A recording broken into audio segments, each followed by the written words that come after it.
Most people read Proverbs like a fortune cookie. Quick wisdom, easy answer. Move on. But if you slow down, you will notice something unsettling. These are not just tips for success. They are revelations about how reality actually works. Let's do something different tonight. No hype, no shouting, just you, me, and the text. We're going to walk through 21 lines from Proverbs that most people skim past but shouldn't, because buried in this ancient book is a quiet surgical understanding of human nature, power, and the invisible forces that shape our lives. And once you see it, you can unsee it. Revelation 1. The fear of the Lord is the beginning of knowledge. Proverbs 1:7. Notice what it doesn't say. It doesn't say fear is the goal. It says fear is the beginning. In Hebrew, fear here is yira. Yara, not terror, but awe, reverence. The kind of respect you give to something vastly greater than yourself. Wisdom starts when you realize you're not the center. That's the entry point. Most people never walk through that door. Revelation 2. Trust in the Lord with all your heart, and do not lean on your own understanding. Proverbs 3:5. This one makes people uncomfortable because it sounds like stop thinking. But let's slow down the phrase. Lean on in Hebrew is sha'eon, to support yourself with, to rest your full weight on. It's not anti-intellect, it's anti-self-sufficiency. Your logic is limited by what you can see, and you can see everything. So yes, think, study, reason, but don't make your mind the final authority on mysteries. It wasn't built to decode. Revelation 3. In all your ways, acknowledge him, and he will make straight your paths. Proverbs 3:6. Acknowledge is yada, in Hebrew, yadu. It means to know intimately, not just mention God, but to factor him into every decision, every relationship, every risk. And here's the promise he will make. Your paths straight. Not easy. Straight meaning aligned, purposeful, moving towards something real. The crooked path looks exciting, but it leads nowhere. Revelation 4. Do not be wise in your own eyes. Fear the Lord and turn away from evil. Proverbs 37. This is one of the most dangerous traps in human psychology. Thinking you've figured it out. Proverbs calls that self-deception, dressed as confidence. The truly wise know how much they don't know, and they adjust. Revelation 5. The Lord possessed me at the beginning of his way before his works of old. Proverbs 822. Wait, who's speaking here? Wisdom personified. And wisdom says, I was there before creation. Some scholars see this as Christ pre-incarnate. Others see it as the divine attribute of order and reason. Either way, the text is making a staggering claim. Wisdom isn't invented, it's eternal. It existed before the universe did. That means when you align with wisdom, you're realigning with the fabric of reality itself. Revelation 6. The fear of the Lord is hatred of evil. Proverbs 8:13. Not discomfort with evil, not I wish that weren't happening. Hatred.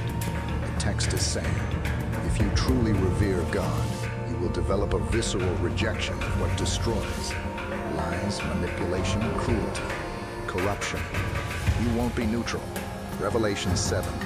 Whoever finds me finds life. Proverbs 8:35. Again, wisdom is speaking, and the promise is simple.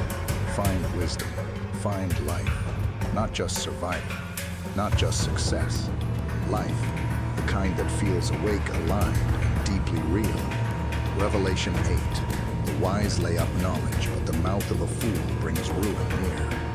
Proverbs 10:14. Notice the contrast. The wise store knowledge. They are patient.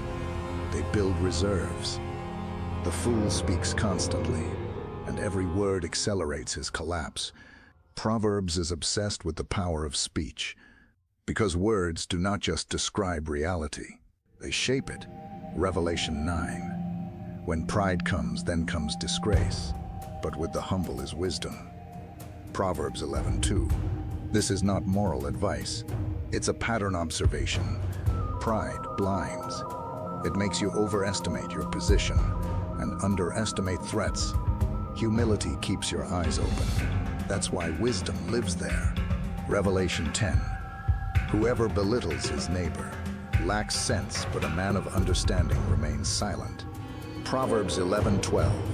You want to know who's actually intelligent? Watch who stays quiet when everyone else is tearing someone down. Proverbs says mocking others is a confession of your own insecurity. The wise don't need to diminish anyone. Revelation 11. The wicked earns deceptive wages, but one who sows righteousness gets a sure reward. Proverbs 11:18. Deceptive wages, that phrase is haunting. It means you can work hard for something that looks like success, but dissolves in your hands. Righteousness, living in alignment with truth, produces something that lasts. Revelation 12. Whoever trusts in his riches will fall, but the righteous will flourish like a green leaf. Proverbs 11:28. Riches are unstable. They shift, they disappear, they betray, but a life rooted in something deeper that endured. Revelation 13. The desire of the righteous ends only in good, the expectation of the wicked in wrath. Proverbs 11:23. This is about trajectory. One path bends toward flourishing, the other bends toward collapse. And the text is saying you can feel which one you're on. Revelation 14. There is a way that seems right to a man, but its end is the way to death. Proverbs 14:12. Read that again. It seems right. Proverbs is warning you. Your instincts can lie. Your logic can lie. What feels obvious can be a trap. That's why you need something outside yourself to check again. Revelation 15. A soft answer turns away wrath, but a harsh word stirs up anger. Proverbs 15. 1. De-escalation is a superpower, and most people never learn it. They match energy. They escalate. They destroy relationships over pride. Proverbs says the wise know how to disarm tension with tone. Revelation 16. The heart of man plans his way, but the Lord establishes his steps. Proverbs 16:9. You should plan, but don't confuse your plan with control. Something larger is moving, and if you are aligned, it will carry you farther than your blueprint ever could. Revelation 17. Pride goes before destruction, and a haughty spirit before a fall. Proverbs 16:18. This might be the most quoted verse in Proverbs, and it is quoted because it is true. Every collapse has a signature: overconfidence, right before the edge. Revelation 18. Whoever is slow to anger is better than the mighty, and he who rules his spirit than he who takes a city. Proverbs 16:32. Proverbs is saying self-control is greater than conquest. Emotional mastery is greater than military victory, because the person who can't control themselves is a slave no matter how much they own. Revelation 19. A friend loves at all times, and a brother is born for adversity. Proverbs 17:17. Real friendship is tested in crisis, not in comfort. Proverbs knows anyone can show up when it's easy. The ones who stay when it's hard, those are your people. Revelation 20. Death and life are in the power of the tongue, and those who love it will eat its fruits. Proverbs 18:21. This is not hyperbole. Your words create. They build trust or destroy it. They open doors or close them. They give life or drain it. Proverbs is saying treat your speech like a weapon, because it is. Revelation 21. Many are the plans in the mind of a man, but it is the purpose of the Lord that will stand. Proverbs 19:21. You can strategize, you can optimize, you can hustle, but at the end of the day there is a deeper current, and the wise learn to move with it, not against it. So here's what we just walked through. 21 lines. Not motivational quotes, not self-help slogan, revelations about power, about speech, about humility, about the structure of reality itself. Proverbs doesn't shout. It doesn't need to. It just observed.